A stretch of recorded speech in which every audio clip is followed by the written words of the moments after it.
Hey everyone, King Sergeant Steel here, and today I'm back with another unit review, and today we're going to be talking about the Baneblade. So the Baneblade is easily one of the most famous models in the entire Astra Militarum range, so very excited to be talking about it today. It's actually the very first Lord of War model I ever built and painted for Warhammer 40,000, so I think it is probably for a lot of people, to be honest. It's just a really famous and cool aesthetic, and it's a great fun kit to build and paint. Mine only has 2 of the sponsons, unlike the 4 that it comes auto include with now, because I bought this a long time ago, back when you still had to buy the separate upgrade sprues. So if you buy these now, you get 4 sets of sponsons in the kit and not just the 2. So let's talk about the actual unit and what it does. This is a movement 9, toughness 13, 2-up save, 24 wounds, leadership 7, which is typical, objective controlled 8 unit. This thing is truly a beast of burden. So with that 2-up save and toughness 13, this model takes a lot of punch to really wear down. So for example, and we'll get into that, even a las cannon only wounds a Baneblade on a 5. On a 5, a las cannon. And this is your current primary kind of universal anti-vehicle weapon, right? Las cannons are very popular throughout the Imperial models, and that's what we use to take down armored units with. So this unit here can really withstand a lot of firepower, even in 10th edition, especially now that like Meltas and other weapons aren't as strong, and they're only going to be wounding this on 5s as well. But there are units in the game that are strong enough and have the high enough strength in order to take this thing down. So don't underestimate your opponents, and but you can put this into the fight and not have to fear too much. So what do all the weapons do? This thing is a roving fortress. It has no transport capacity, but it has lots and lots of gun. First, we can note is the Baneblade cannon, right? So this is a blast weapon. It is 72-inch range, 3d6 attacks with blast.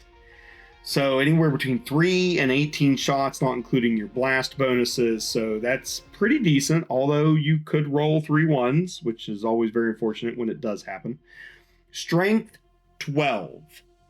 This thing is wounding almost all vehicles on 3s or 4s. It will shred whatever it is shooting at. And only the larger Titanic models, such as the Baneblade itself, or Imperial Knights, or Mastodons, if you're collecting Forge World, would be able to withstand the blast from this cannon. It is -2 AP, so that's okay.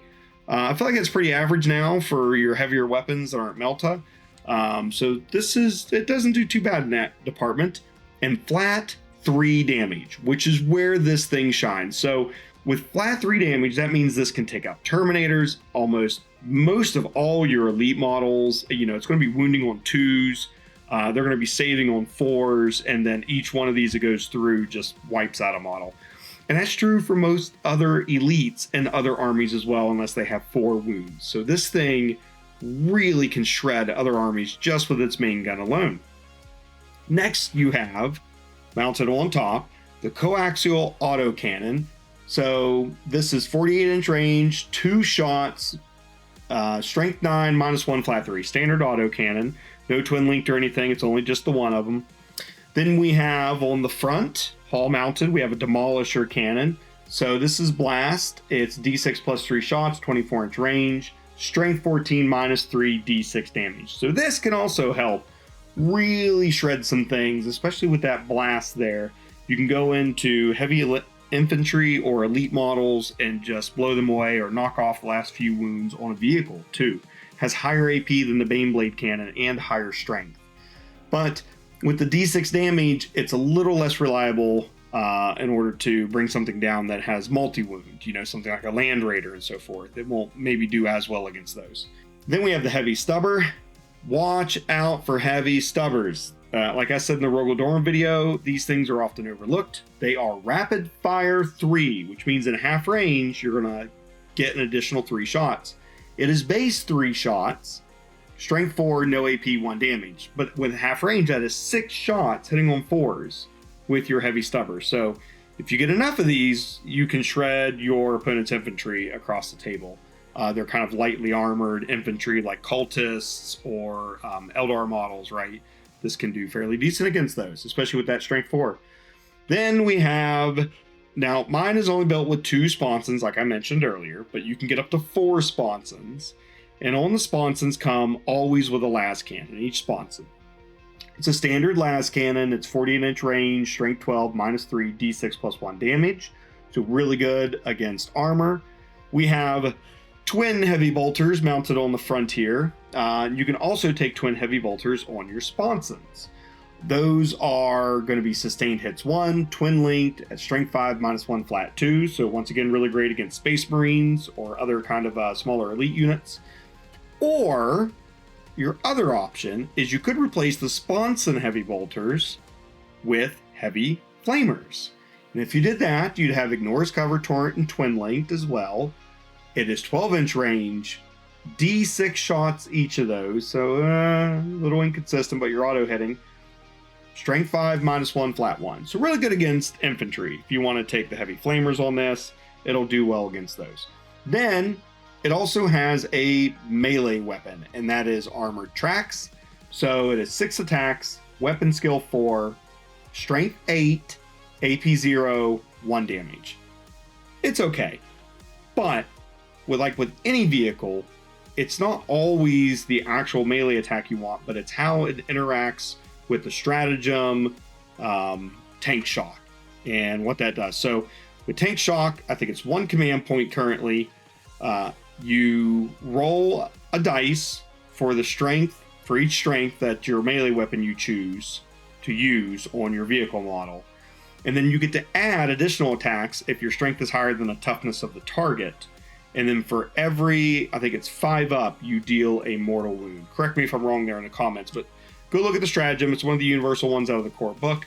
So that Armored Tracks works really well in order to be able to use tank shock and deal mortal wounds to your opponents. So that's where Armored Tracks shine. In previous editions, before the 10th edition index, this had adamantium tracks, and those were really good, actually. You could really do some major melee damage. They've toned it down now, and I think that's probably fair. Although I would love this thing had like strength 10 instead for its melee weapons. But hey, we'll take what we can get, and this isn't too bad right here. So, a couple things to note is because it's Titanic and this is such a massive unit, it does have a bigger deadly demise ability. So it's D6 plus 2 damage when this explodes. So you got to be careful, because if you do roll that explodes roll, this thing will be dishing out some serious mortal wounds to the units around it. Now, one other thing before we get to the unit ability. These larger models like this do degrade in profile. I forgot to mention that in the Rogaldorn video. So one thing you need to be careful of is once this one gets down to 8 wounds, you lose 1 on your hit rolls each time it makes an attack. So it's both melee and shooting. You lose 1 on the hit rolls. This thing will perform pretty well up until you lose 8 wounds, and even then it's still not too bad. Its keywords are Vehicle, Titanic, Imperium, Smoke, and Baneblade. So notice it does not have the squadron keyword. So when you're thinking about building your lists, you cannot give this orders from a tank commander. So do note that. You're going to need Leontis if you're going to give your Baneblade orders. It's got enough guns, it actually could benefit from Take Aim. And then you're hitting on 3s, driving around, just obliterating your opponents off the table. It's a little bit mean. So be careful which games you choose to take it in. And that's the other thing that's difficult, because this model is so big. I mean, look at this. It is just massive. It may not fit on some terrain sets. It may not fit on some tables. So be aware of that. And hopefully if you're bringing this, the event allows you to, or your opponent is cool with it. I always like to check with my opponent. Say, is it cool if I bring, I know knights are commonplace now, but I still like to check before I bring something like a Baneblade to a game and just see if that's okay with my opponent. And because we may also have to think about terrain differently, bringing a model that's this big. So now to its unit ability. So every unit now in 10th edition has a special ability that makes it unique. This one has Rolling Fortress. So with Rolling Fortress, each time a ranged attack is allocated to an Astra Militarum model from your army, if that model is not fully visible to every model in the attacking unit because of this Baneblade model, that model receives the benefit of cover against the attack. In other words, if you roll the Baneblade out in front of your army and you put your troops behind it, or your other tanks, because notice, it's an Astra Militarum model. So even if you had a Rogel Dorn driving behind this, if it obscures view from the attacking model to the model behind it, they get a cover save. This thing grants cover. I think that's really fun. I think it's a unique ability we don't have anywhere else in the Guard Codex especially. And I think fits the narrative of a Baneblade pretty well. And I'm pretty happy with it. What do you do tactically with a Baneblade? Well, you can, like I said, your sponsons are really where your only weapon options are. Currently with 10th edition. So you'll either be taking heavy bolters or heavy flamers, and you'll likely be taking 4 of these because they're free right now. So what do you do with that kind of a loadout? Well, what I recommend is this is a bit of an all-comers unit. With your heavy bolters, heavy flamers, demolisher cannons, Baneblade cannon, auto cannon, and heavy stubber, you can shoot both infantry units, including space marines and vehicles or elites, all at the same time. Split your fire, or maybe concentrated fire, and really take something down. This thing is a driving fortress of firepower. You cannot withstand the blow that this will deal to whatever unit it wants to take out on the table. It is absolutely a force to be reckoned with and something your opponent should not ignore on the table. So it's just a really good universal unit. You can take it and fight all kinds of different units with it. One of the things I recommend, maybe not orders, maybe don't bring Leontis, especially given the points currently. This is the first half of the Index of Astra Militarum in 10th edition. So we're 6 months in right now as a recording of this video.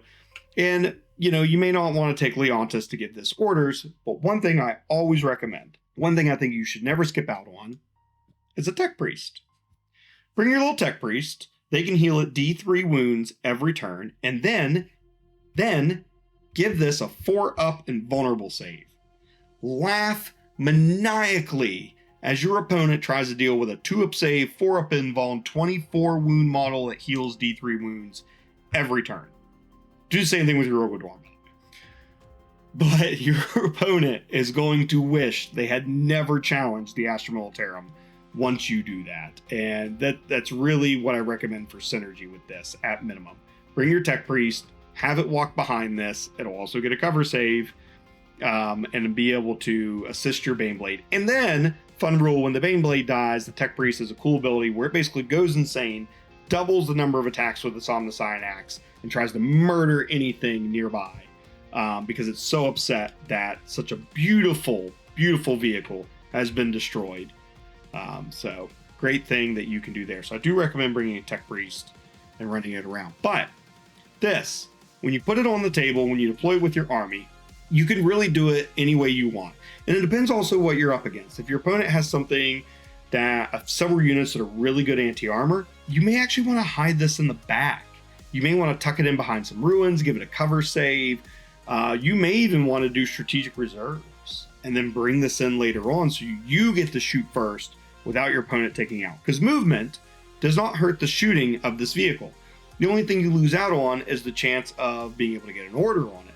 But it already has so many shots and has so much firepower that you may not need your orders for this to be effective. It often can do it on its own. Then, if you're taking your other synergy units, like your Scout Sentinels, and they're on the table doing Daring Recon, you can get this unit re-rolling 1s to hit. So re-rolling 1s, hitting on 4s, not a bad buff. And bringing in strategic reserves doesn't negatively impact the viability of it. Now, if your opponent doesn't have some substantial anti-armor in their list, I recommend deploying this up front. The only thing you want to try to avoid is getting tar-pitted into melee. So you may want to have some units around it to help screen it, because if it gets in a melee, you'll be -1 to your shooting. That could be where heavy flame responses come in handy, but if you're in melee with something like Terminators, you're not getting out. You will be stuck there for the rest of the game. So you do want to be careful about that as you drive your favorite gun fortress around and try to avoid that. But if that isn't the case and your opponent doesn't have threats like that can bog this down in melee, then feel free to just drive this thing around, and with its OC8, you'll be able to take and hold some objectives with it. Even if your opponent gets in a melee with you, just pepper them with all your heavy bolter shots, with your autocannon, your heavy stubber against their infantry, and clear them out. And then fire your blast weapons, your Demolisher and Baneblade cannon, out elsewhere into other units. Not a bad deal, and this unit will perform really well as long as you can avoid getting bogged down in melee most of the time, or avoid that anti-armor that will take it out. The good thing is too, with as strong as Demolisher cannon and Baneblade cannon are, nothing can hide from the Baneblade cannon. If you got line of sight, you can shoot the whole table in a standard size game. You're only going to lose range on apocalypse events. And so with that, you'll be able to also potentially take out the anti-armor of your opponent's army with it if they expose it. Same with your last cannon shots. Get it daring recon, reroll those ones, get in there and really hammer your opponent away.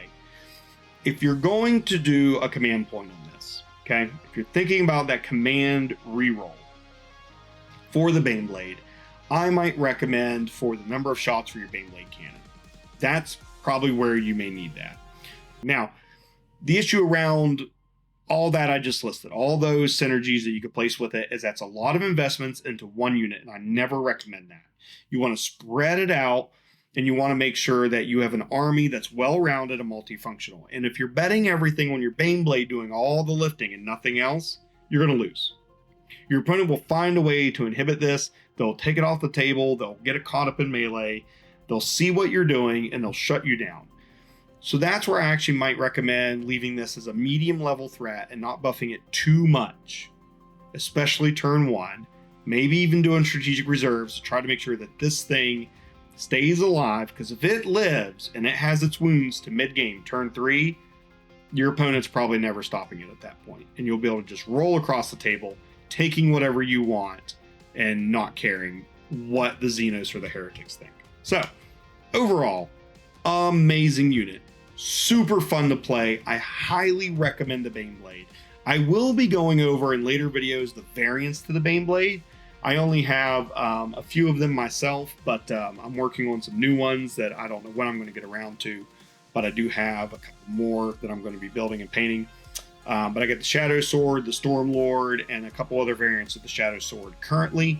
So I'll see if I can get those videos up. But this is the one that people mostly default to, other than the Shadow Sword, is the Baneblade. The kit builds 9 versions of this model.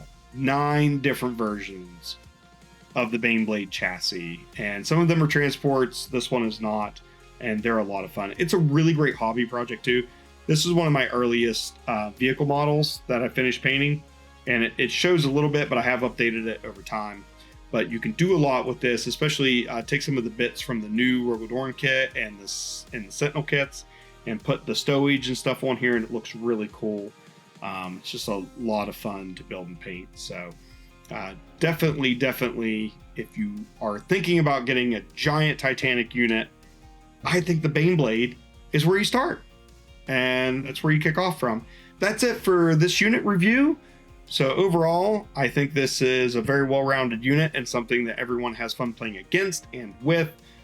So definitely look out for it and see if you may want to add one of these to your army one day. It's also a quick way to get your points rounded out. They're currently a little less than 500 points at this point in 10th edition.